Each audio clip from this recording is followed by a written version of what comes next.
You know that feeling when you finally stopped resisting something, when you let go just slightly, and something in your body quietly shifted. Tonight we are going somewhere gentle with that feeling, into what the mind quietly does when we allow it to begin. Wherever you are right now, perhaps lying in the soft dark, feeling the weight of the day slowly releasing from your shoulders, allow yourself this space. We will trace the science of healing through 100 mind science facts about how restoration begins. From the first quiet signal sent between neurons to the moment the body receives permission to repair, to the place where thought becomes medicine. This quiet exploration of how the mind heals builds a sanctuary for tired souls searching for rest. Your presence here opens the door for another tired mind to find their way into this peaceful space. Each person who rests tonight carries that quiet gift forward. Without knowing it, that matters more than we can say. Let yourself settle completely here. Feel the places where your body meets the bed, and allow each one to soften. You don't need to hold on to anything you learn tonight. Let the thoughts arrive and drift past without catching them. There is a stillness so complete that nothing moves against it. You can be that still. Simply rest, and let the science wash over you like warm, unhurried water. Close your eyes and breathe deeply. You are resting in the space where every cell quietly waits to be told it is safe. Let your mind dissolve into the soft chemistry of repair. And now we begin. The brain is the most complex structure ever discovered in the known universe. It contains somewhere in the range of 86 billion neurons, a widely accepted estimate. Though the true number may be somewhat higher or lower, each neuron can connect with up to 10,000 others, creating a network of roughly 100 trillion connections. In sheer complexity, nothing discovered anywhere in the known universe comes close. What scientists have come to understand more clearly in recent years is that this structure is not fixed. It changes, it responds. It reorganizes itself based on what we experience, what we think, and even what we believe. The brain is not a passive receiver of the world. It is an active participant in shaping it, including shaping the body it lives inside. The word for the brain's ability to change is neuroplasticity. It refers to the nervous system's capacity to form new neural connections, prune old ones, and reorganize its own architecture throughout a person's lifetime. For most of the 20th century, scientists believed the brain was largely fixed after early childhood. By your 30s, the thinking went, what you had was what you would keep. That understanding has been substantially revised. Research now confirms that the adult brain retains the ability to change in meaningful ways at any age, not with the same speed as in infancy, but with the same fundamental mechanism. The brain can be sculpted by experience, all the way until the end of life. Healing, in the broadest sense, begins with a signal.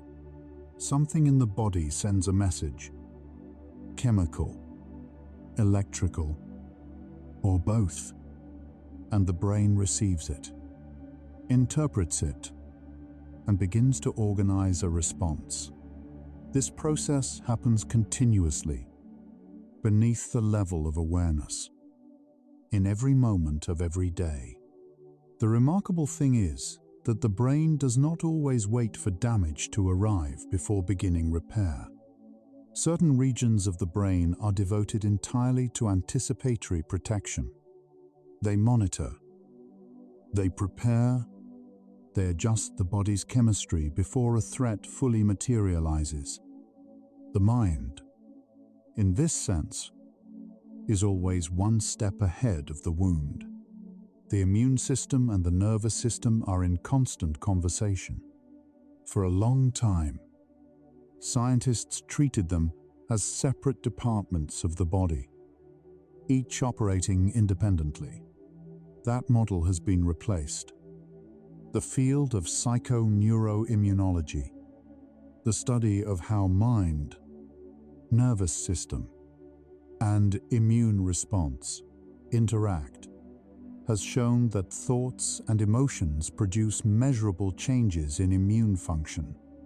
Stress hormones suppress immune activity. Feelings of safety and calm promoted. What you perceive emotionally translates directly into chemical instructions sent to the cells responsible for healing. The mind is not metaphorically involved in physical recovery. It is literally involved. One of the most studied mechanisms in this mind-body conversation is the vagus nerve, running from the brainstem down through the heart, is crises and digestive system all the way to the abdomen. The vagus nerve is the longest cranial nerve in the body. It carries signals in both directions, from brain to body and from body to brain. When the vagus nerve is well regulated, it promotes what is sometimes called the rest and digest state. Heart rate slows. Digestion becomes more efficient. Inflammation decreases. Immune cells receive gentler, more measured instructions. The vagus nerve is, in a very real sense, the body's pathway for receiving permission to heal. The autonomic nervous system operates in two primary modes. One is sympathetic activation, often called fight or flight, where the body prepares for immediate threat. Heart rate accelerates, muscles tighten, digestion pause, blood flows away from the organs and toward the limbs. The other is parasympathetic activation, the rest state, where the body shifts its resources toward maintenance, repair, and restoration. Both are essential. The problem arises when the nervous system gets stuck in sympathetic mode, even when no threat is present. In that state, healing slows, not because the body lacks the capacity, but because it is waiting for a signal that safety has returned. Chronic stress places a quiet, sustained weight on the body's healing systems. When cortisol, the primary stress hormone, remains elevated over extended periods, it disrupts the regulation of inflammation. Acute inflammation is useful, the body rushing resources to a site of injury. But when inflammation becomes chronic, when cortisol keeps signaling that the danger is ongoing, those same resources become less precise and less effective. Chronic inflammation is now recognized as a contributing factor in a wide range of conditions, from cardiovascular disease to autoimmune disorders to depression. The mind, when it remains in a prolonged state of low-level alarm, tells the body to keep a battle going that has already ended. The relationship between psychological state and wound healing was studied in a now classic experiment, comparing the healing rates of caregivers under chronic stress with those of people who were not caregivers. Skin biopsies were made in both groups under identical physical conditions. The wounds in the chronically stressed group took, on average, 9 days longer to heal. The immune cells responsible for early repair were significantly less active. The experiment was controlled carefully. The only meaningful difference between the groups was the psychological load they were carrying. The mind was the variable. The healing rate was the outcome.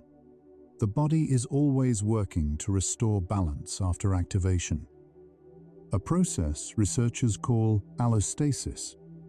Unlike simple homeostasis, which describes a fixed set point, allostasis recognizes that the body's ideal conditions shift with context, season, and circumstance. The return to balance after stress is never identical to where things began. When this return is repeatedly interrupted, when rest never fully arrives, the accumulated wear on the body's regulatory systems is measurable in blood chemistry, in cellular aging, in the gradual narrowing of the body's capacity to recover. Researchers call this allostatic load. It is not the stress itself that does the most lasting work. It is the absence of the return. So yes, the mind is already shaping the conditions for healing, or its absence, in measurable, biological ways. This is not a metaphor for positivity. It is a description of mechanism. The mind produces chemicals. Those chemicals instruct cells. The cells carry out the body's repair work, or don't, depending on what instructions they have received. Understanding this changes the question from whether the mind affects healing to how. Specifically, does it do so? And what conditions allow that process to work most fully? We are only beginning to map the answer, and the map is already fascinating. The placebo effect is one of the most carefully documented phenomena in medicine, and one of the most frequently misunderstood. It is often described dismissively. The patient merely thought they were getting better. But what research reveals is that the placebo effect involves real, measurable physiological change. People who receive a placebo treatment for pain show altered activity in the brain regions that process pain. Their bodies produce more endorphins. Their symptoms change. The belief that treatment has occurred triggers a cascade of biological responses that mirror, to a significant degree, the responses triggered by active medicine. The placebo effect works even when patients are told they are receiving a placebo. In a series of trials at Harvard Medical School, patients with irritable bowel syndrome were given pills explicitly labeled as placebos. They were told the pills contained no active medicine, but that placebo effects could be meaningful. A significant portion of those patients still reported meaningful improvement in their symptoms. Their bodies responded to the ritual of treatment, to the expectation of care, to the context of healing, even without any deception involved. The mind does not require the trick. It requires the permission. The nocebo effect is the placebo's quieter counterpart, and in some ways, more revealing. Where the placebo produces benefit through expectation, the nocebo produces harm through it. When patients are told that a treatment may cause certain side effects, they are significantly more likely to experience those side effects, even when receiving an inert substance. When people are told that a sound will cause headaches, they report headaches. When patients are given negative prognoses framed in fearful language, their recovery outcomes are measurably worse than patients given the same prognosis framed in neutral or hopeful terms. The mind does not simply process language, it obeys it. Hope is not merely an emotional state, it is a physiological one. Research on hope in medical contexts has shown that patients who maintain higher levels of hope, defined not as wishful thinking, but as the belief that pathways toward a goal exist and that one has the capacity to pursue them, show measurable differences in immune function, pain tolerance, and recovery timelines. Hope activates the prefrontal cortex, the region of the brain associated with planning and future orientation. It dampens the amygdala's fear response. It produces a neurochemical environment more conducive to healing than despair does. Hope is not passive. It is biological. The brain produces its own pharmacy. Among its most studied compounds is a class of molecules called endorphins. Endogenous opioids produced naturally by the nervous system in response to pain, exertion, laughter, and social connection. Endorphins bind to the same receptors as externally administered opioids. They reduce pain, produce warmth and calm, and support immune regulation. The body's capacity to generate these compounds is not fixed. It can be encouraged. Practices that reliably increase endorphin production include gentle, sustained movement, deep breathing, social laughter, and perhaps, most simply, the experience of feeling safe in one's own body. Oxytocin is sometimes called the bonding hormone, but that description understates its role in healing. Oxytocin is produced in response to physical touch, feelings of trust, and experiences of social warmth. It reduces cortisol. It promotes vagal tone. It activates the parasympathetic nervous system. In animal studies, oxytocin has been shown to accelerate wound healing at a cellular level, promoting cell migration and tissue regeneration. In human studies, people who receive compassionate care from their medical providers heal faster, require less pain medication, and report lower levels of distress. The experience of being cared for is not just emotionally comforting, it is biologically restorative. The brain's default mode network is a set of interconnected regions that become most active when the brain is not focused on an external task. During rest, reflection, and mind wandering. For a long time, neuroscientists considered this network an artifact of the brain idling. Recent research has reframed it entirely. The default mode network appears to be central to self-referential thinking, emotional integration, and the construction of autobiographical meaning. When it functions well, it helps the mind process experience, including painful experience, and weave it into a coherent sense of self. Disruptions to the default mode network are associated with conditions including depression, trauma, and rumination. Sleep is the period during which the default mode network performs some of its most intensive work. During slow wave and REM sleep, the brain replays, sorts, and emotionally neutralizes experiences from the preceding day. Memories that arrive in the brain carrying sharp emotional charge are processed during sleep and often stored in a form that retains the information without retaining the same intensity of feeling. This is one reason why a night of good sleep following a difficult experience often makes that experience feel more manageable. The brain has not erased anything. It has reframed it. It has wrapped the memory in a slightly different chemistry. The glymphatic system is a network of fluid channels surrounding the brain's blood vessels, thought to clear metabolic waste during sleep.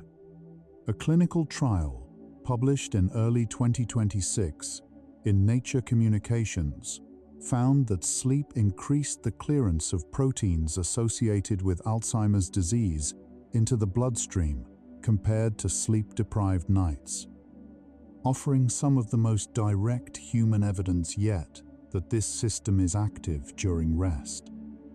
The field, however, is still active and growing.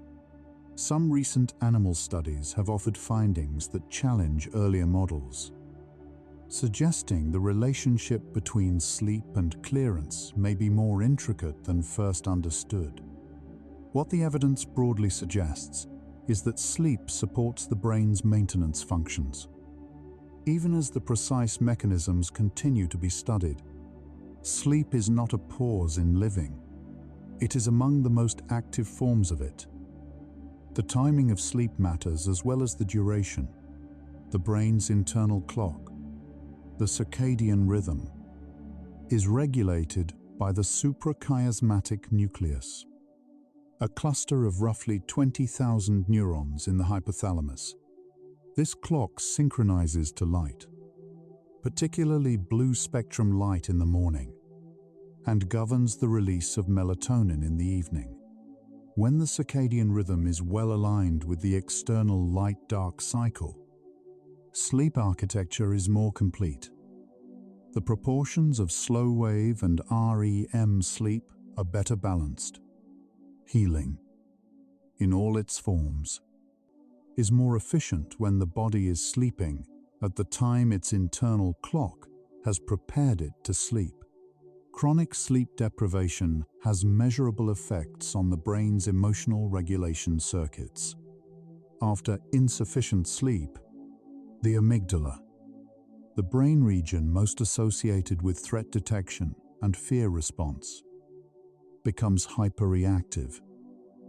The connection between the amygdala and the prefrontal cortex, which normally moderates emotional reactions, weakens. The result is that the world feels more threatening, more overwhelming, and more difficult to navigate.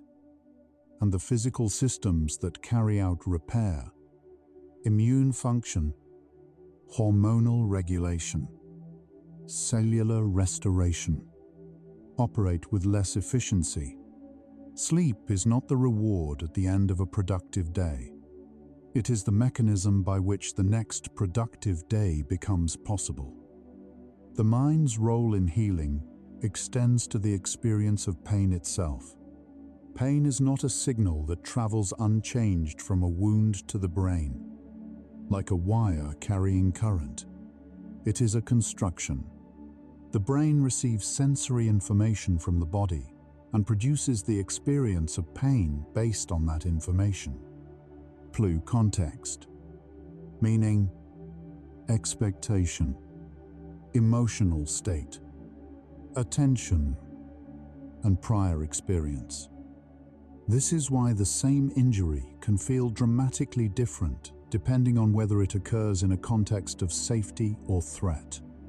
Pain is the brain's interpretation of the body's condition, filtered through everything else the brain knows and feels at that moment.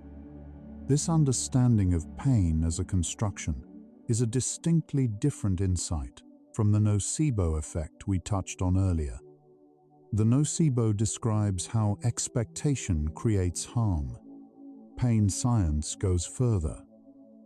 It shows that even in the presence of genuine tissue injury, the brain's interpretation of that signal is not fixed. The same wound, in a different emotional context, registers differently. Techniques that reduce fear, increase a sense of control, and promote positive expectation have been shown to reduce pain intensity without changing the underlying tissue state. Cognitive behavioral approaches to chronic pain consistently produce reductions in pain and improvements in physical function. The brain can be taught to interpret the same signal differently, not by ignoring it, by changing the context in which it is received. The body keeps a kind of memory that is separate from, and sometimes deeper than, conscious recollection. The nervous system encodes experiences, particularly threatening ones, in patterns of physiological arousal, posture, breath, and sensation. These patterns can persist long after the cognitive memory of an event has faded, or even without any conscious memory of the event at all. This body memory is not metaphorical. It is stored in the nervous system as learned patterns of activation. What somatic and trauma-focused therapies work to address is precisely this: the difference between knowing intellectually that something is over and feeling, in the body's own language, that it is safe now. We are halfway through the first quarter of this journey, and already a pattern is emerging. Healing is not a single process. It is a conversation between mind and body, between nervous system and immune system, between what we believe and what our cells are instructed to do. The mind does not merely influence healing from a distance. It is embedded in the biology of repair at every level, from the chemicals released by a thought to the immune cells that receive their instructions from those chemicals, to the quality of sleep that determines how completely those instructions are carried out.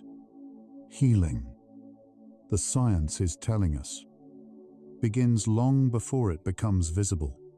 Let's pause here and notice your body. Right now, as you breathe out slowly, your brain is doing something remarkable. It is deciding what to keep from today, what to soften, and what to set gently down.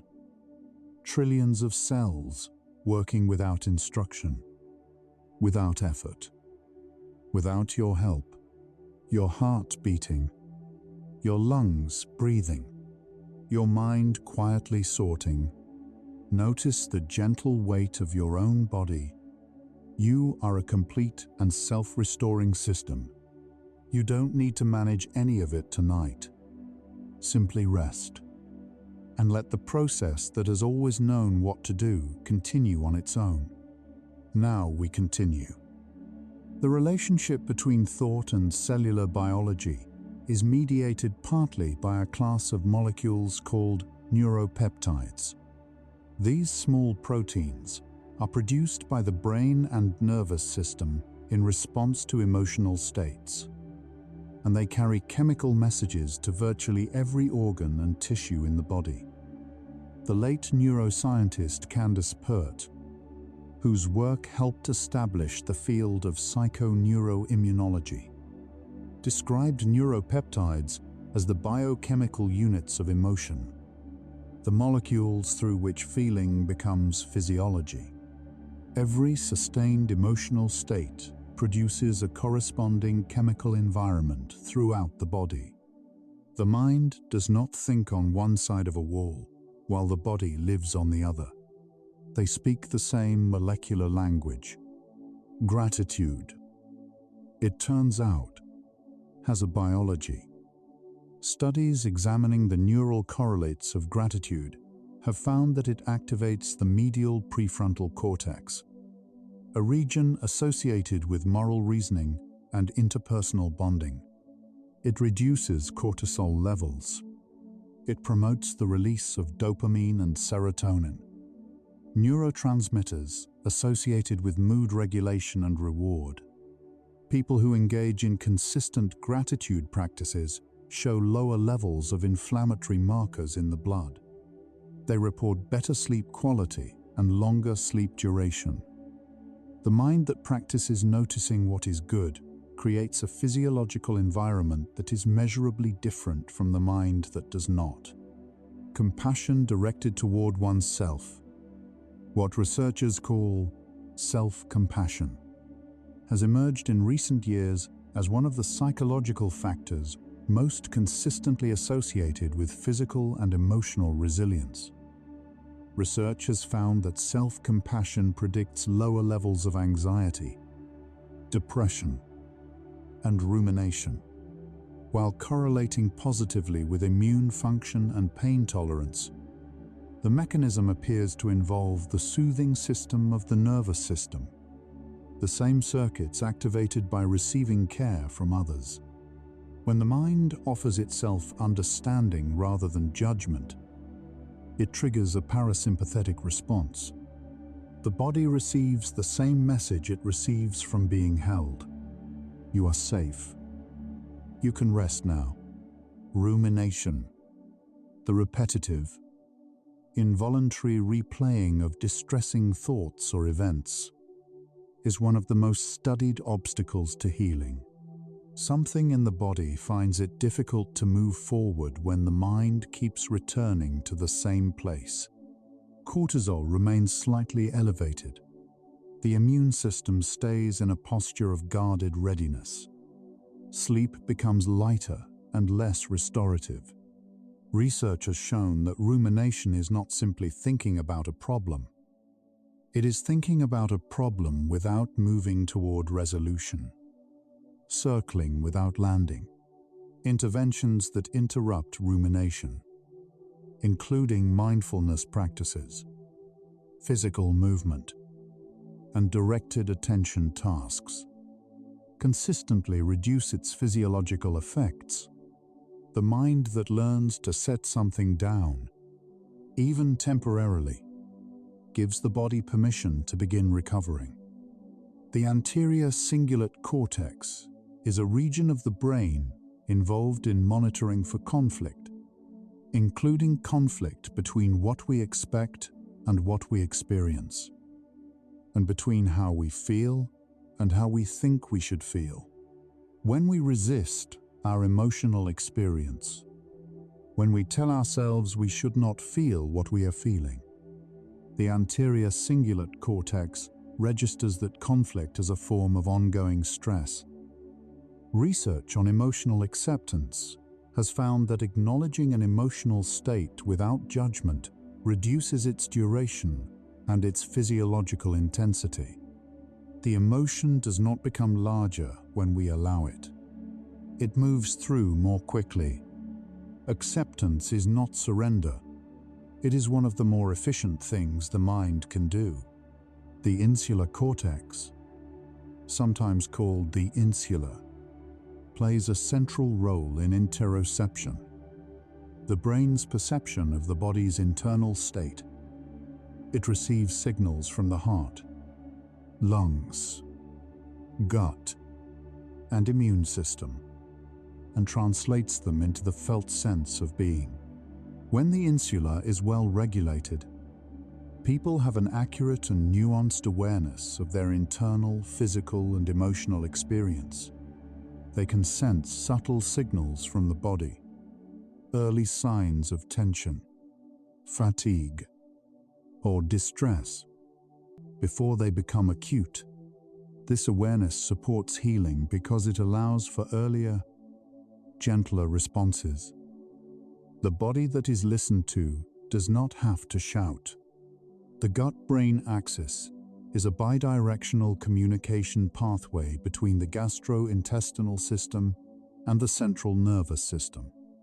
It involves the vagus nerve, the immune system, and a vast community of microorganisms living in the gut. The microbiome that communicate with the brain through chemical signals. Disruptions to gut health have been linked to changes in mood, cognitive function, and stress response.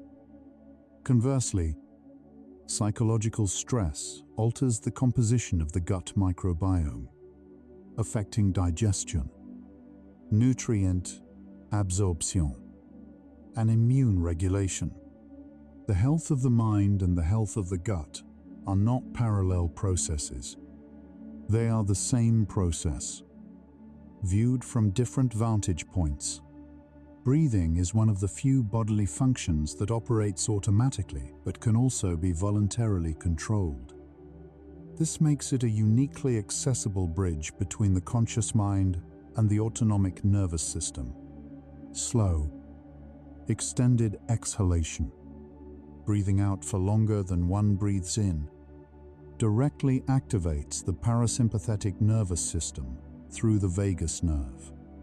A single slow breath, with a 4-count inhale and a 6 or 8-count exhale, measurably shifts the nervous system toward the rest state within seconds.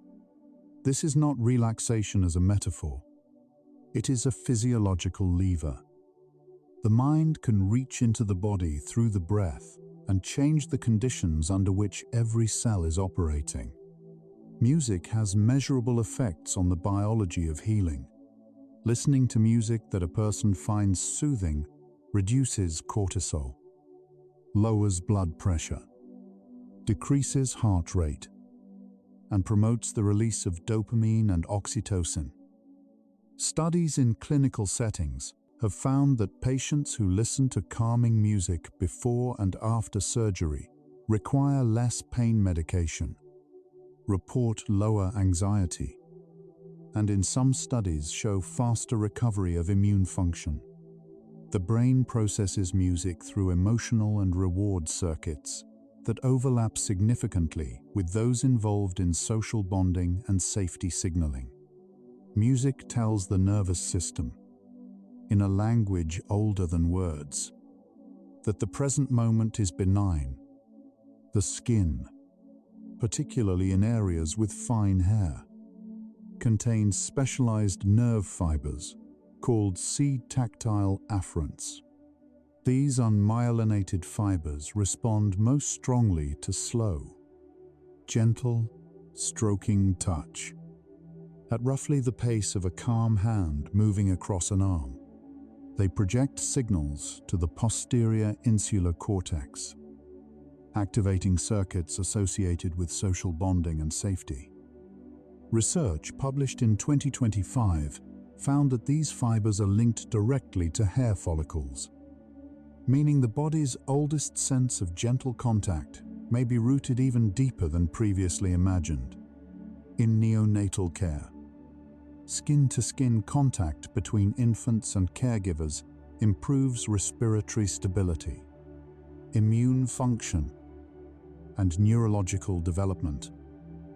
In adults, regular physical affection from safe others is associated with lower incidence of cardiovascular disease and stronger immune responses. The body heals better when it is held. Social connection is not a luxury for the healing process. It is a biological requirement. Research on loneliness demonstrated that chronic social isolation produces measurable changes in gene expression, immune function, sleep quality, and cardiovascular regulation. People who experienced prolonged isolation showed elevated inflammatory markers, altered cortisol rhythms, and impaired immune responses. The effects were comparable in magnitude to those produced by other recognized health risks. The nervous system evolved in a social context. It interprets prolonged isolation as a threat signal, not metaphorically, but in the same circuits that respond to physical danger. Connection is part of the conditions under which healing is possible. Meaning and purpose have been studied as predictors of health outcomes with increasingly rigorous methodology. A large-scale analysis published in the journal Psychological Science found that individuals who reported a higher sense of purpose in life had a significantly lower risk of all-cause mortality over the follow-up period. They also showed better immune function, lower inflammatory markers, and more consistent sleep patterns. The mechanism appears to involve sustained regulation of the stress response. People with a strong sense of meaning tend to appraise challenges as navigable rather than overwhelming. Purpose does not prevent difficulty. It changes the neurochemical context in which difficulty is experienced. The brain's reward system plays a role in healing that is not always recognized. The dopaminergic pathways that process anticipation and motivation also modulate pain perception, immune function, and the drive to engage in health-supporting behaviors. When people feel that recovery is possible and that their own actions contribute to it, the reward circuits support the healing process. When people feel helpless, those same circuits quiet. The experience of agency, of having some meaningful influence over one's own condition, is not merely psychological comfort. It changes the neurobiology of the recovery process. Mindfulness-based interventions have accumulated a substantial evidence base for their effects on measurable biological outcomes. Studies examining mindfulness-based stress reduction, a structured 8-week program developed at the University of Massachusetts, have found reductions in inflammatory cytokines, improvements in immune response to vaccine challenge, positive changes in prefrontal activity associated with positive affect, and increased gray matter density in regions associated with learning, memory, and emotional regulation. These are not subjective reports of feeling better. They are changes in brain structure and immune chemistry, produced by a systematic practice of deliberate, non-judgmental attention. The evidence, considered together, points in a single, consistent direction. The mind is not separate from the healing process. It is the environment in which healing occurs. Thought changes chemistry. Chemistry instructs cells.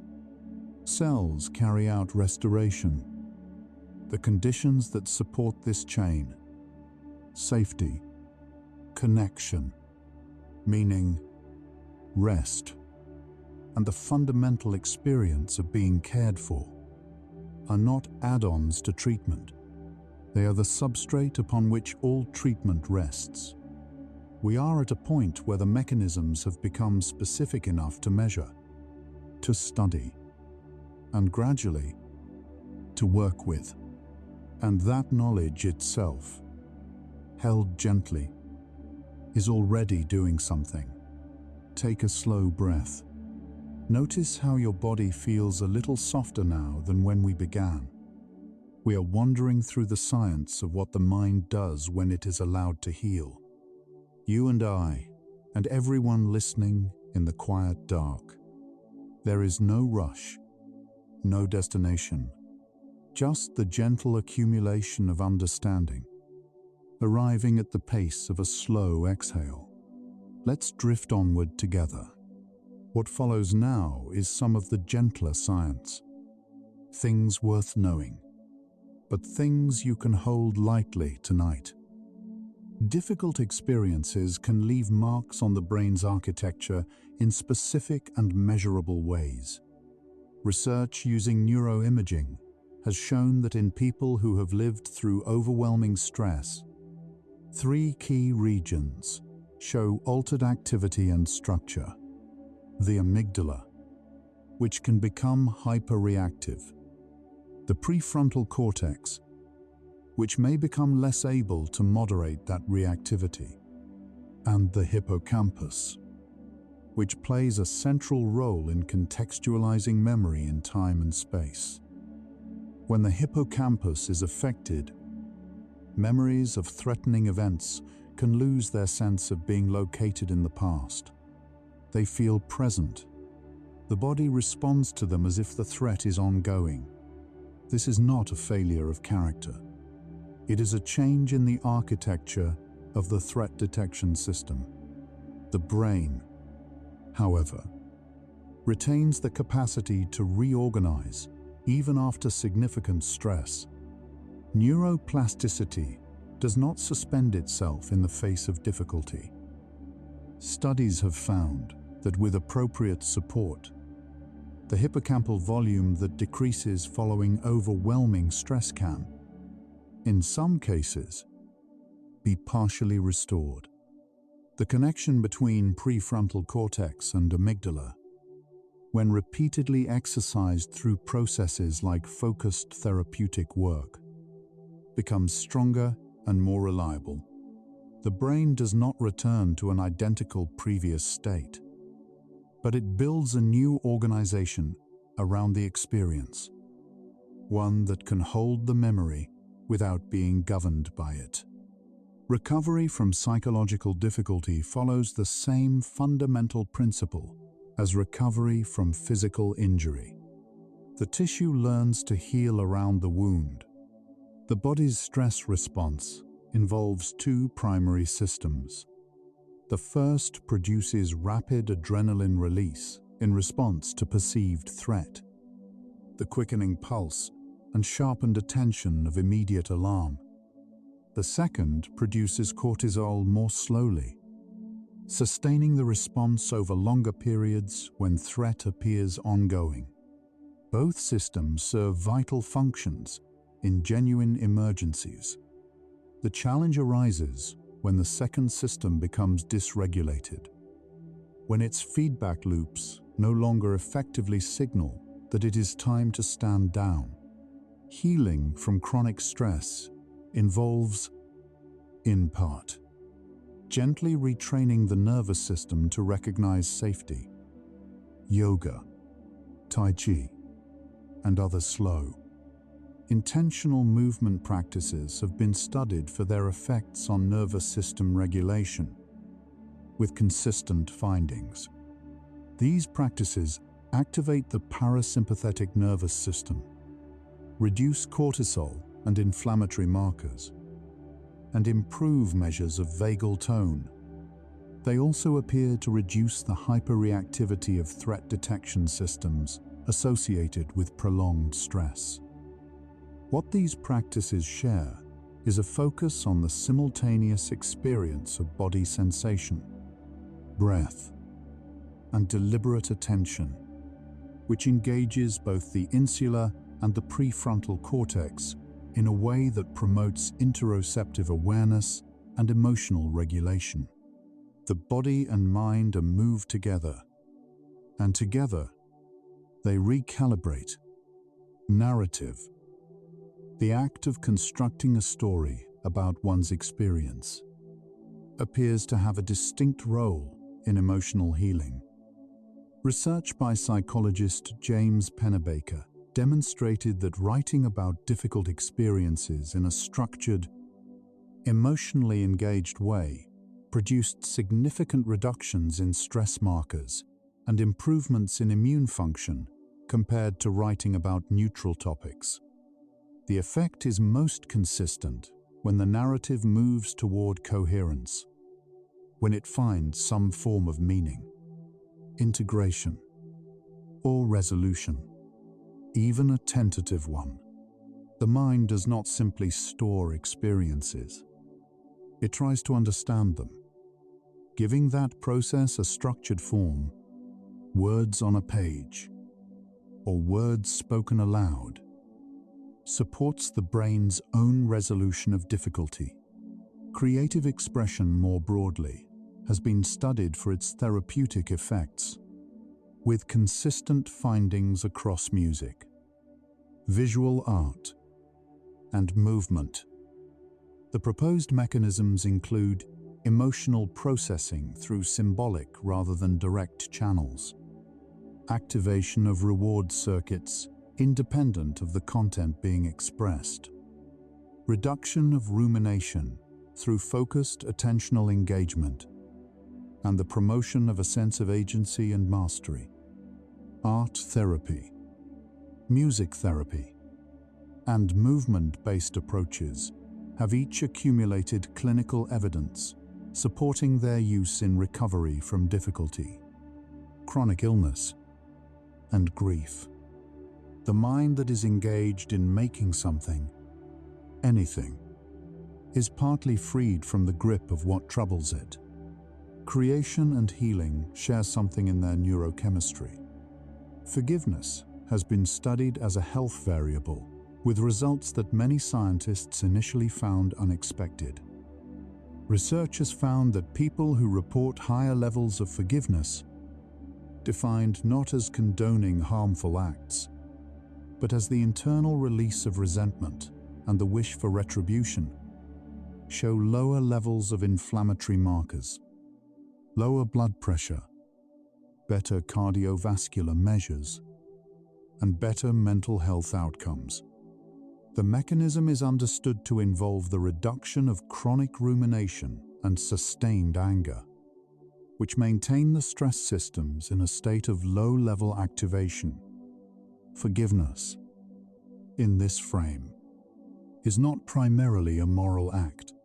It is the release of a physiological burden that the body was never meant to carry indefinitely. The brain's relationship with nature has become an active area of research. Studies examining time spent in natural environments, forests, gardens, bodies of water, have found reductions in cortisol, blood pressure, and amygdala activity, alongside improvements in mood, attention, and immune function. A series of studies on what is called forest bathing, the practice of simply being present in a forest without specific activity, found increases in natural killer cell activity, a component of the immune system's response to infection. The sensory environment of nature appears to speak to the nervous system in a register that is deeply familiar. Something in the brain recognizes it as safe. Laughter is a genuine physiological event. It involves the coordinated activation of multiple brain regions, the release of endorphins and dopamine, and measurable changes in immune function. Studies have found that anticipating a positive, amusing experience increases natural killer cell activity and reduces stress hormones, even before the experience occurs. Laughter interrupts the physiological arousal of stress through responses that are physically incompatible with sustained threat activation. Humor, at its physiological foundation, is a brief, social, and remarkably efficient way of shifting the nervous system from its defensive posture toward an open, connected state. The body heals better when it has laughed. Halfway through this journey, the answer to the question in our title is already present in the science we have covered. Healing begins in the mind because the mind is not separate from the body. It is a system for managing the body's chemistry, safety signals, and readiness to restore. Every thought that passes through it, every emotion it allows or resists, every moment of connection or isolation it experiences. All of these translate into biological conditions that either support or hinder the work of repair. The mind does not set the intention and then step aside. It is the environment in which healing lives, or waits. Every memory you carry was once a present moment, just like this one. Your mind has been sorting experiences, deciding what they mean, how to hold them, for your entire life. Right now, as you rest, it is doing the same. The cells that make up your body today are not the same cells that carried you through your earliest difficulties. You have been rebuilt, quietly, many times over. You're in the middle of a process that has always known what it is doing. And this moment, right now, is part of that ancient pattern. Now we continue the journey. The practice of meditation has been shown to alter the default mode network in ways consistent with reduced rumination and improved emotional regulation. Long-term meditators show reduced activity in the nodes of the default mode network associated with self-referential worry, alongside stronger connectivity to regions associated with attentional control. The brain, with practice, learns to return from distraction more easily, not because thought is suppressed, but because the relationship between the mind and its own thinking changes. There is more space between a thought arriving and the full weight of it being accepted. And in that space, something lighter is possible. Sleep and emotional healing are more deeply intertwined than was previously understood. During REM sleep, the brain processes emotional memories in a neurochemical environment that differs from waking experience. Norepinephrine, one of the hormones of stress arousal, is significantly reduced during REM. The emotional content of a memory can therefore be revisited and reprocessed in a state of lower physiological activation. Research suggests this is one of the mechanisms by which emotional distress softens over time, not because it is forgotten, but because it is repeatedly encountered in the relatively calm neurochemical context of sleep and gradually loses its acute charge. Dreams appear to serve a function in this emotional processing.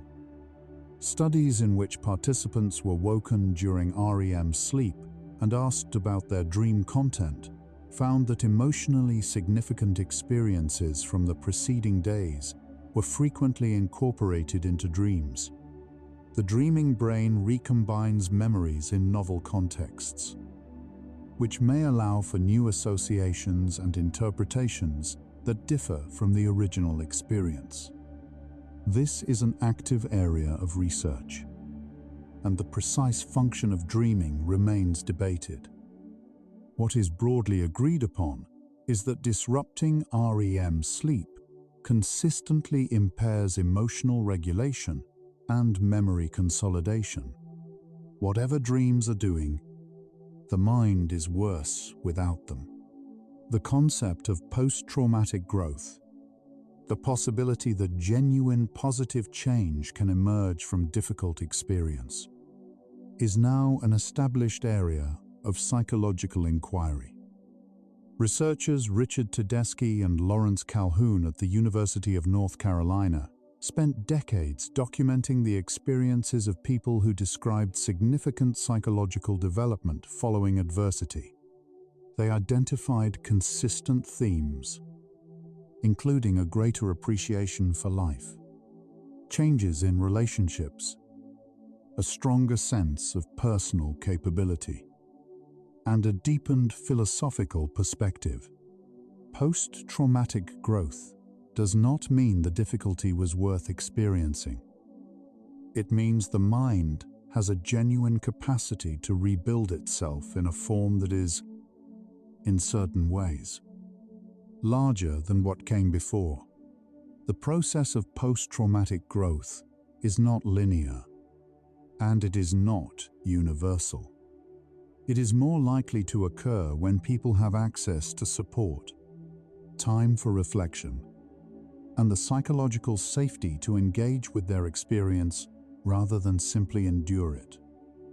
It correlates with a particular kind of deliberate, reflective thinking about the meaning of what occurred, rather than the involuntary replaying associated with distress.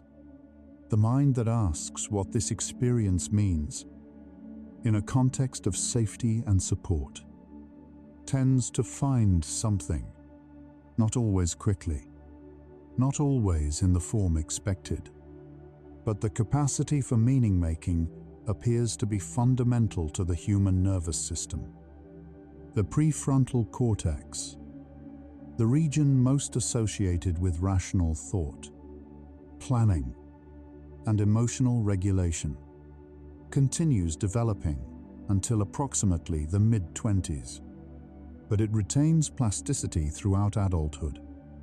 Practices that exercise the prefrontal cortex's connections to the limbic system, therapy, reflective journaling, contemplative practices, and sustained compassionate relationships strengthen those connections measurably over time.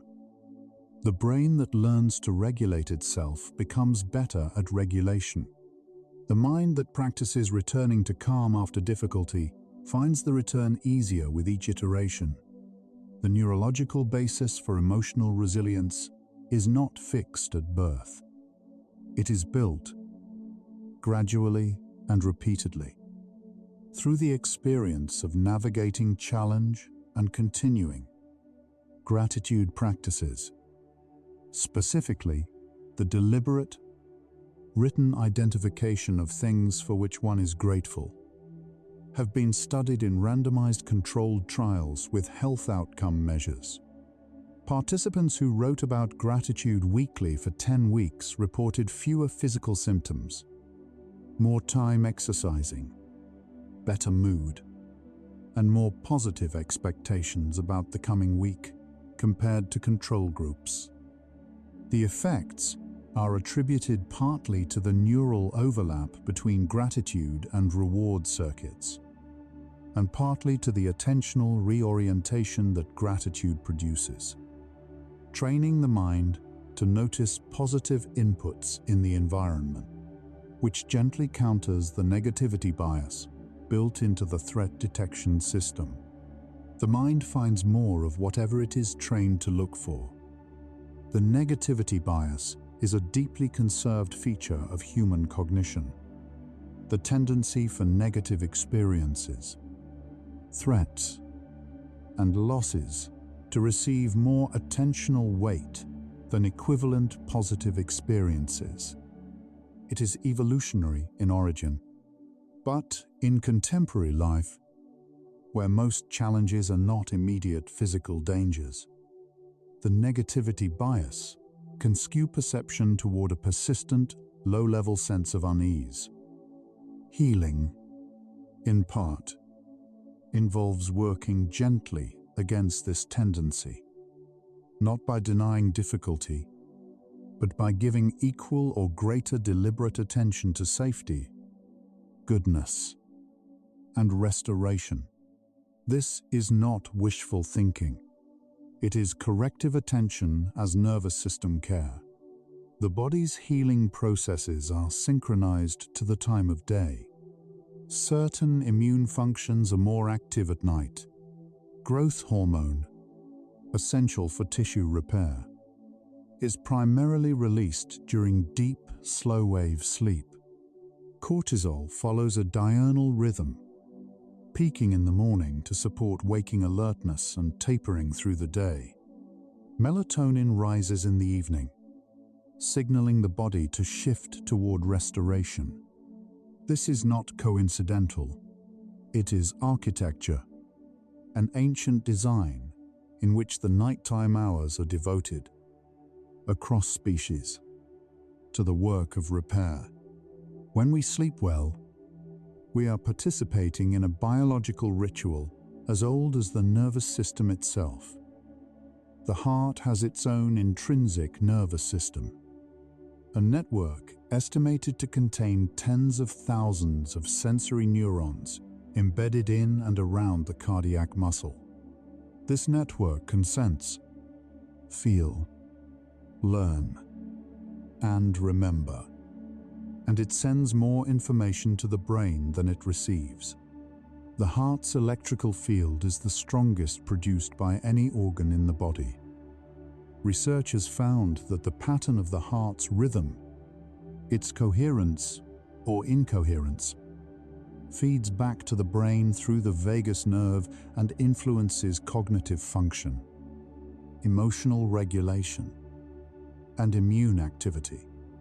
The heart is not merely a pump. It is a sensor and a communicator. In the body's conversation about safety, the role of the breath in regulating heart rate variability is one of the more elegant demonstrations of the mind-body connection available to any person. Heart rate variability, the slight variation in time between heartbeats, is a marker of the nervous system's flexibility and resilience.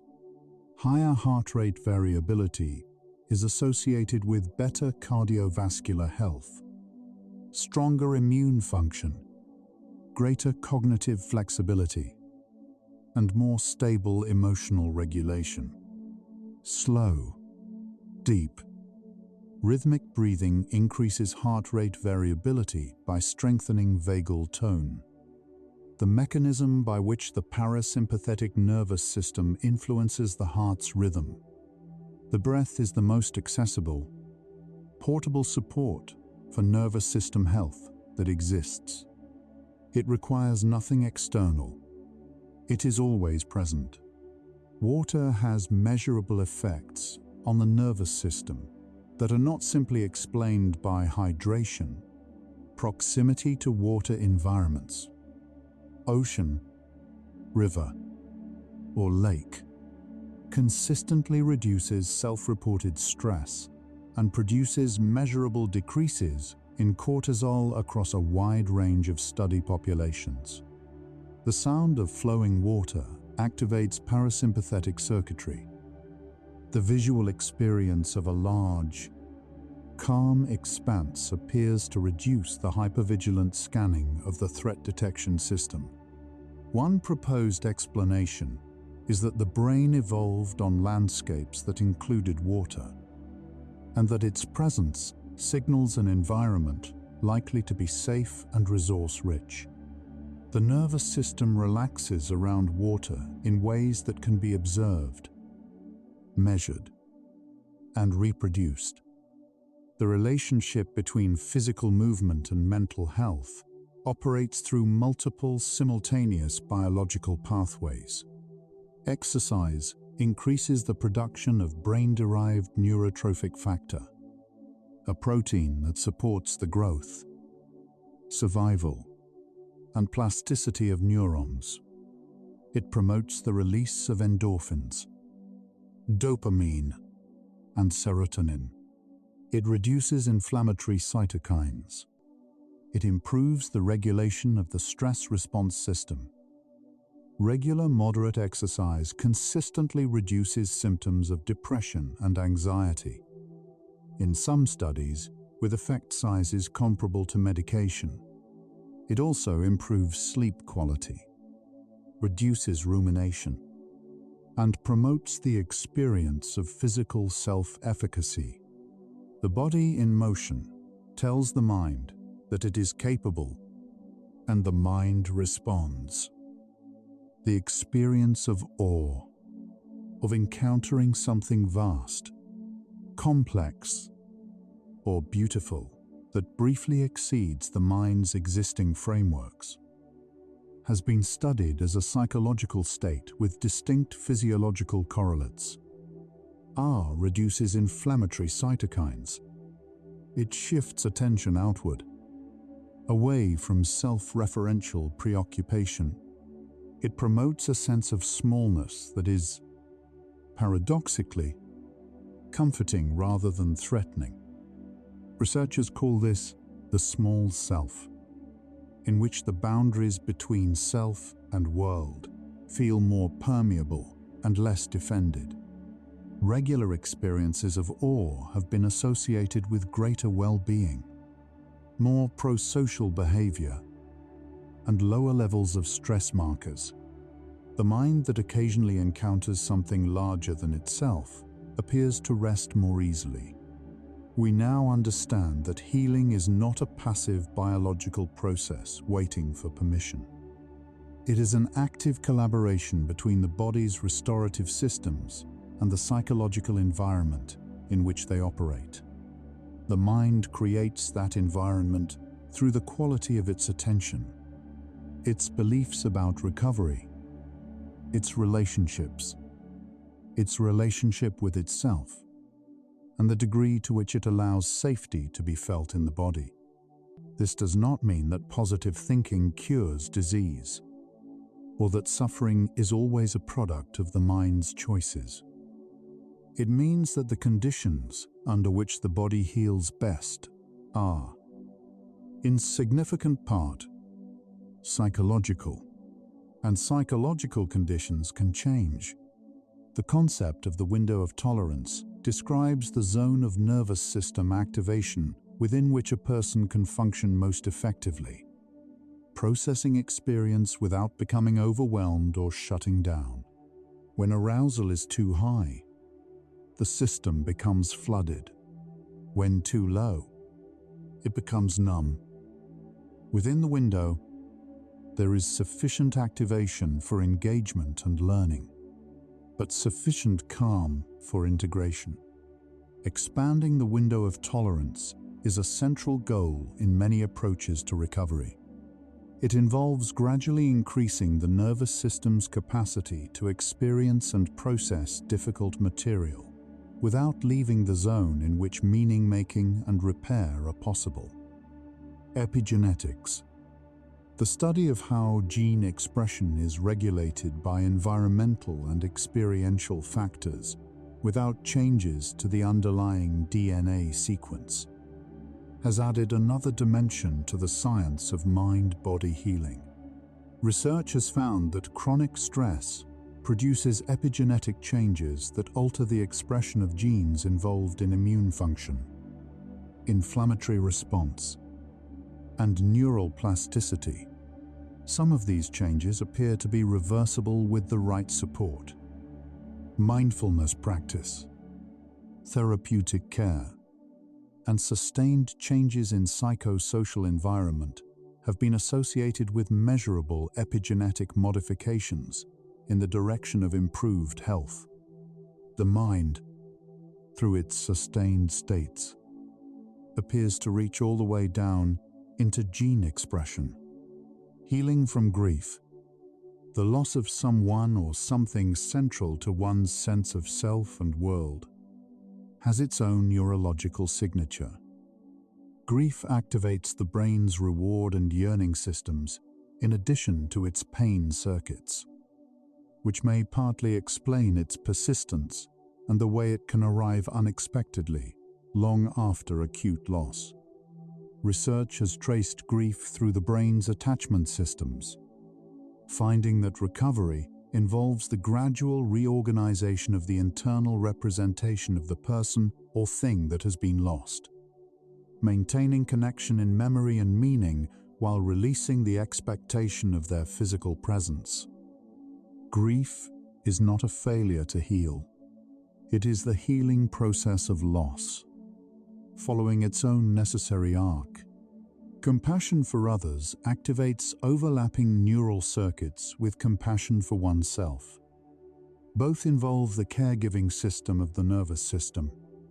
Rooted in the same evolutionary heritage as parental attachment, research has found that people who regularly extend care and compassion to others show physiological benefits, including reduced inflammatory markers and improved immune function. The act of caring, when it is sustainable and not depleting, appears to create a neurochemical environment that also benefits the caregiver. Connection and compassion, in this sense, are not only strategies for supporting others, they are part of the biological conditions for one's own restoration. The experience of being deeply understood, of having one's internal state accurately perceived and reflected by another person, is one of the most powerful activators of the attachment system in the brain. The experience of feeling felt is neurologically distinct from merely receiving advice or information. It activates the caregiving circuits, promotes vagal tone, reduces the threat response, and creates the conditions under which genuine processing and integration can occur. This is part of why therapeutic relationships, when they are genuinely attuned, have biological effects beyond what the content of the conversation alone would produce. Music's effects on the brain during sleep have been studied with growing interest. Slow, rhythmic music with tempos approximating the resting heart rate, around 50 to 60 beats per minute, appears to promote the transition into sleep by entraining the body's autonomic rhythms. Research has found that sleep-specific music reduces the time taken to fall asleep, increases time in slow-wave sleep, and reduces nighttime cortisol in individuals with sleep difficulties.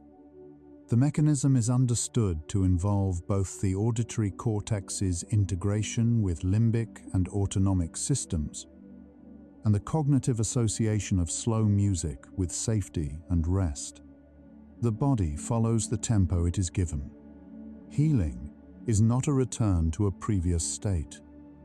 It is the establishment of a new functional equilibrium, one that has integrated the experience of having been wounded. The healed self is not identical to the pre-wound self. It has reorganized. It has adapted. The same principle applies to the body's broader regulatory systems. Optimal conditions shift with context, season, and life stage.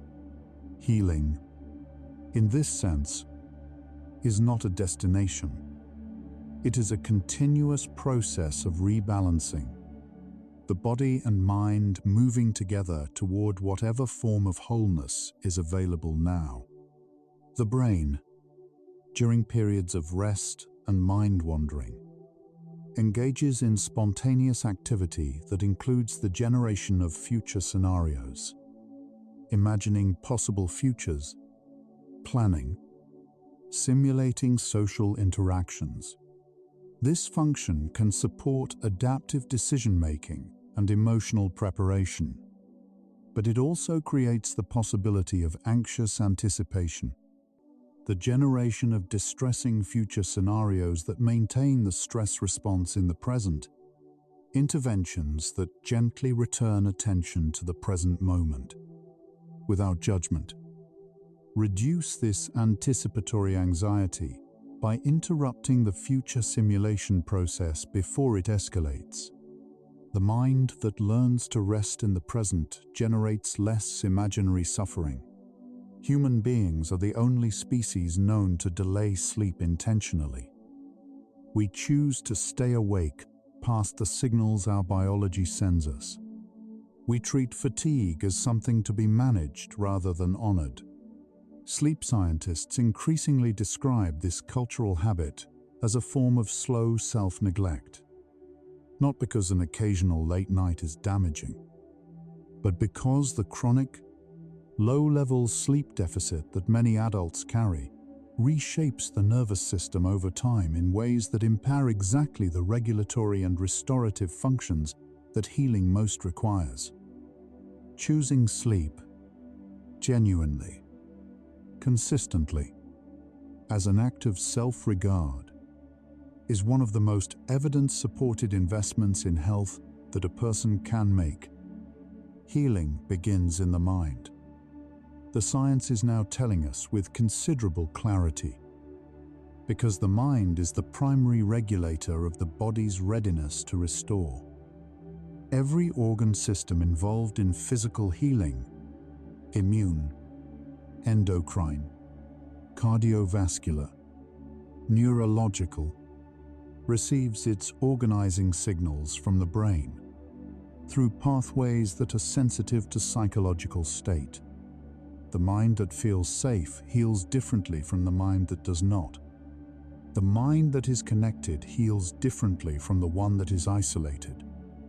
The mind that has been given permission to rest, to release, to trust its own restorative capacity. That mind creates the most fertile ground for everything the body already knows how to do. You might be feeling very tired now. That is exactly right. Your heart has beaten more than 2 billion times without a single request from you. Your breath has arrived and departed countless times tonight alone, each one tending you without effort.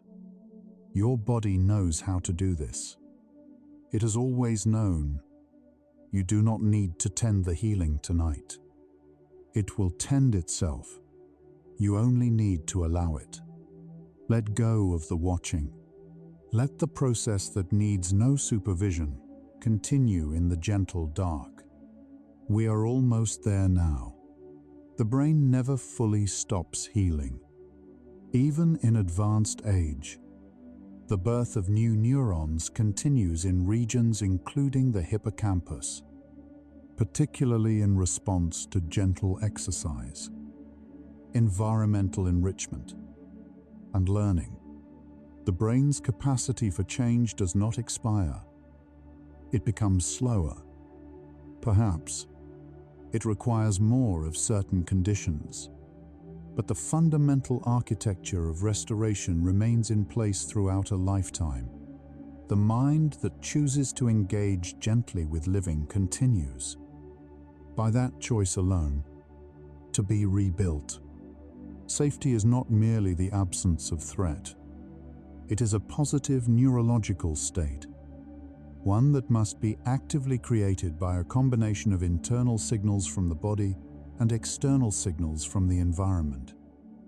The nervous system continuously scans for safety cues: calm sound, familiar surroundings, the warmth of a bed, the slow rhythm of breath. Each registers as a signal of safety. Each contributes to the biological conditions under which healing is most fully possible. Right now, wherever you are, some of those signals are already present. The body repairs most intensively during deep sleep.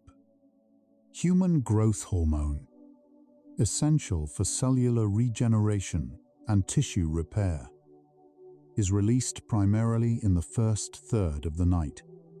During slow-wave sleep, the immune system increases the production of certain cytokines that coordinate repair and defense. Sleep is the body's daily act of restoration, not a pause in living, but among the most active forms of it. Tonight, the repair is already underway. The mind's capacity for healing is present in ordinary moments, in a meal eaten slowly, in the warmth of a familiar voice, in the feeling of a body unclenching after a long day, in the moment before sleep arrives, when thought softens and the body takes over. These small moments of parasympathetic rest accumulate. They do not have to be dramatic to be real. The nervous system responds to all of them, each one adding briefly to the total weight on the side of restoration. Breathing during sleep slows considerably compared to waking. The average respiratory rate during restful sleep is 8 to 12 breaths per minute, compared to 12 to 20 during relaxed wakefulness. This slowing is part of the body's shift into deep restoration mode. Even now, as you rest and listen, your breath may already be moving toward that slower rhythm. The body anticipates sleep before it arrives. It begins preparing before you have decided to let go. It knows the way there. The connection between the body and the mind is not a one-way channel. The body speaks to the brain as much as the brain speaks to the body. The signals that travel upward through the vagus nerve, from heart, lung, and gut, carry information about the body's current state, and that information shapes thought, mood, and perception. When the body is calm and comfortable, the brain receives signals of safety. When those signals are sustained, the brain gradually shifts its interpretation of the world in their direction. The mind heals, in part, by receiving good news from the body it lives in. The immune system has memory. When it encounters a pathogen, it stores information about that encounter in memory cells, which persist for years or even a lifetime. If the same pathogen is encountered again, the response is faster, stronger, and more targeted. The mind, similarly, retains something from every difficulty it has navigated. The neural pathways built in recovery, the prefrontal connections to the limbic system, the expanded window of tolerance also persist. The healing is remembered. The word therapy comes from the Greek therapia, meaning healing or attendance. In its oldest use, it described the ongoing tending of a living being, the kind of care given to plants, animals, and people alike, simply through sustained attention. Every act of genuine attention to one's own experience is, in this sense, a form of care, noticing, allowing, returning to the breath, sitting with difficulty without demanding it change. These simple acts, repeated, build something real. The healed mind is not the one that avoids pain. It is the one that has learned to attend to itself. Sleep onset. The transition from wakefulness to sleep involves a gradual decoupling of awareness from the external world. The brain's electrical activity shifts from faster waves of alert cognition toward the slower rhythms of relaxed awareness, and then toward the deeper patterns of early sleep. Thoughts become less sequential, more associative, more image-like. The boundary between self and world softens. This is the threshold. Many people know this transition well. It feels like beginning to let go. The experience of feeling fully rested is one of the most undervalued forms of health. It is associated with faster reaction times, more nuanced emotional responses, greater creative flexibility, better immune function, and a more accurate perception of one's own capabilities. It is also associated with greater compassion, both for oneself and for others. The well-rested mind is a kinder mind. It has the resources to tolerate difficulty, to wait before responding, to see another person's perspective more fully. Rest is not merely physical. It is the condition under which the best of the mind becomes available, the moment of insight, when a solution or understanding arrives suddenly after a period of quiet, has a neural signature.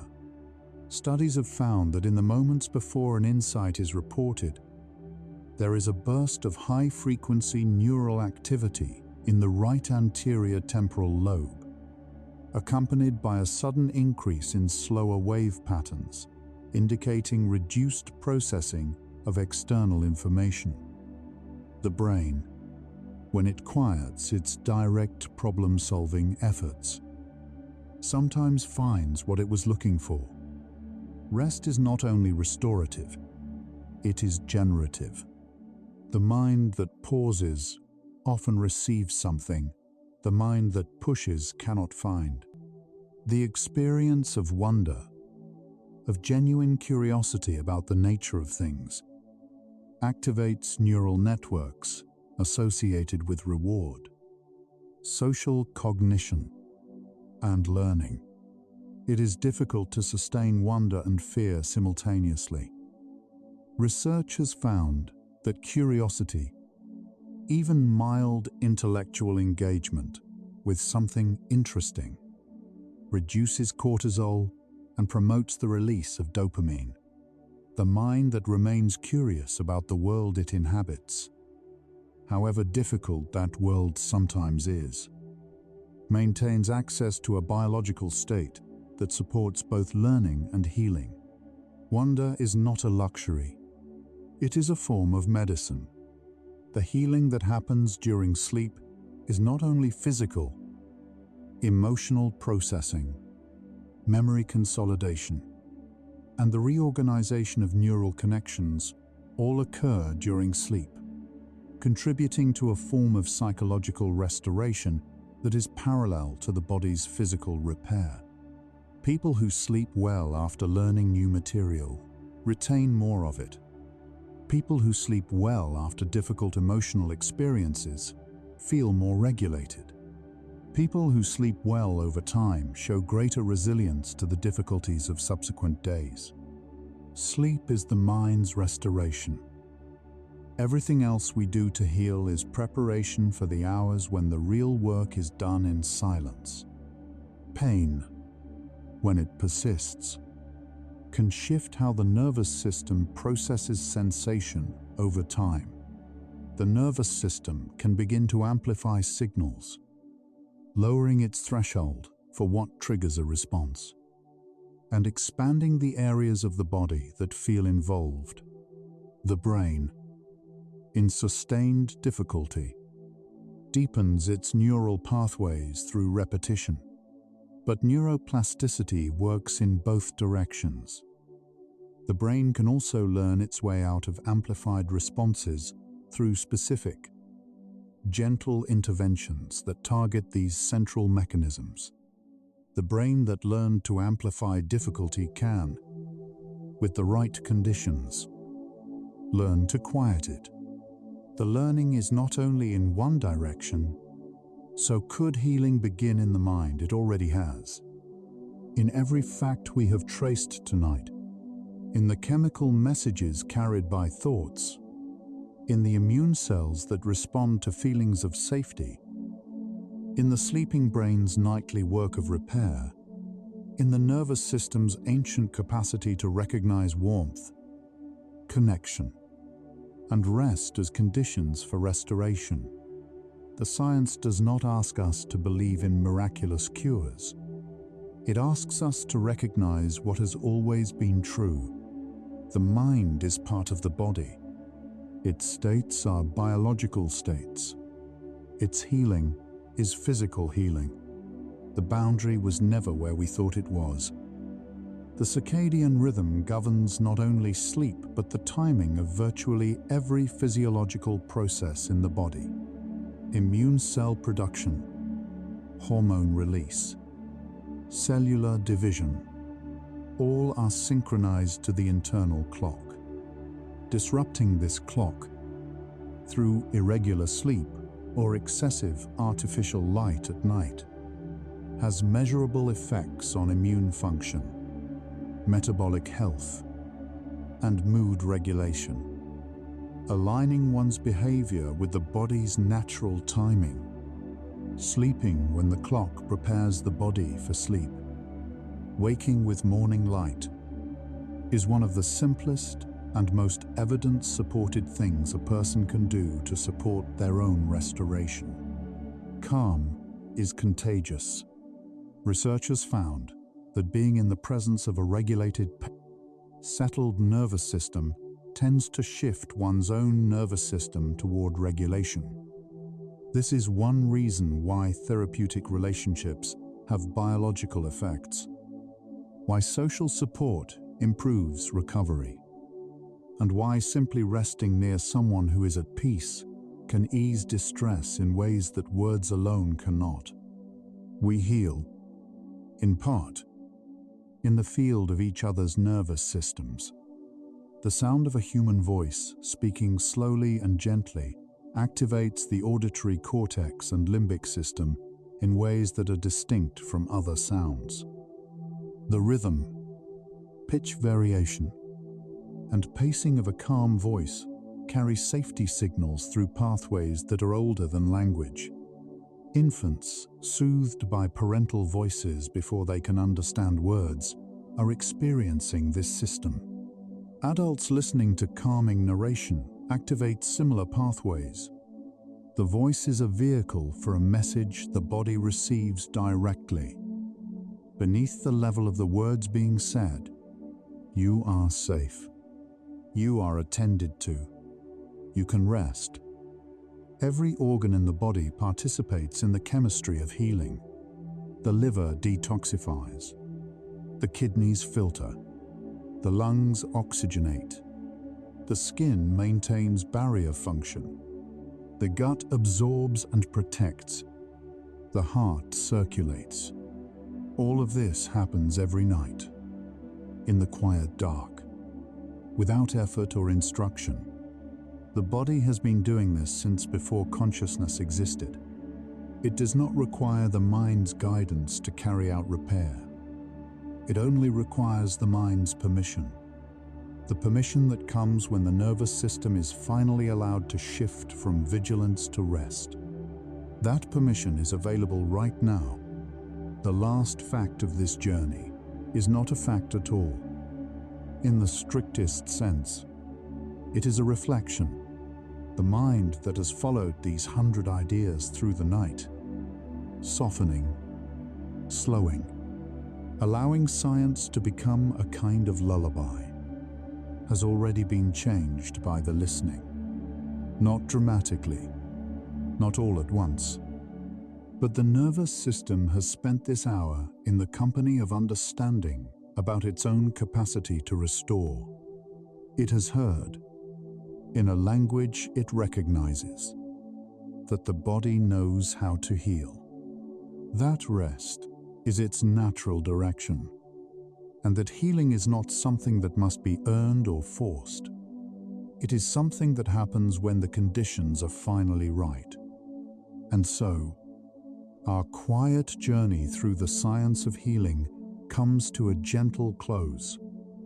We began with the discovery that thought produces chemistry, that the mind is not above the body, observing from a distance, but embedded in every cell, every signal, every act of repair. We passed through the vagus nerve's long descent from brainstem to gut, through the way a single slow exhale shifts the nervous system from alarm to rest, through the sleeping brain's nightly neutralizing of what the day left sharp. We touched the way compassion, memory, rest, and wonder each contribute to the conditions in which the body most fully restores itself. And we arrived here, at the edge of sleep, which is, it turns out, where all of it has been pointing. The same forces that shape recovery from illness shape recovery from a difficult day. Much of the most essential healing happens in silence, in the dark, in the unhurried hours when the body is finally freed from the demands of waking. It asks so little of us, only that we stop, only that we allow. By pausing tonight to receive what science has learned about the mind's role in restoration, we have, perhaps without intending to, given the process a little more room to work. In these final minutes, take the deepest breath you can, as deep as possible. Think about the unity of every cell that has carried you through every difficulty you have ever faced. Each one working without your awareness. Each one part of a system that has always known the direction of repair. You are not separate from that system. You are its most recent expression. Let your entire being dissolve into the slow, warm chemistry of restoration, into the space between waking and sleeping, where thought becomes breath, and breath becomes rest. Prepare for deep sleep. No boundaries left, only peace. If this gentle exploration of how healing begins in the mind helped quiet something in you tonight, perhaps a soft like or subscribe could carry that quietness to one more person still searching for rest. It takes only a moment, and it might be exactly what another tired mind needs to finally allow itself to let go. One healing night at a time. Whatever you have been carrying, those half-formed worries, those things left untended, you don't need to carry them into sleep. They will still be there in the morning. Tonight, you belong only to yourself. You've traveled inward tonight, through corridors, most people never pause to notice. You touched the architecture of who you are and found it more resilient, more patient, more forgiving than it sometimes seems. You can allow these thoughts of healing to fade now, like the last image of a dream at dawn. Present, then softer, then simply part of everything, leaving only the quiet, unheld calm behind. Let your breathing deepen. Let your body feel heavier, as if all you have carried today is being sorted by careful, invisible hands, and is simply setting itself down. If sleep comes, let it carry you the way the body heals, not with force, but with quiet intention, into a realm where time and weight no longer matter. If your eyes are still open, the next video is waiting for you, ready to continue the journey. But if they're closed, stay there. Stay in the darkness that feels safe and warm. Tomorrow, the brain's quiet work of restoration will still be turning. Memory will still be weaving. Something new will still be becoming. But tonight belongs to stillness. Rest well, gentle explorer, and remember, your mind is always rewriting toward the light. Good night.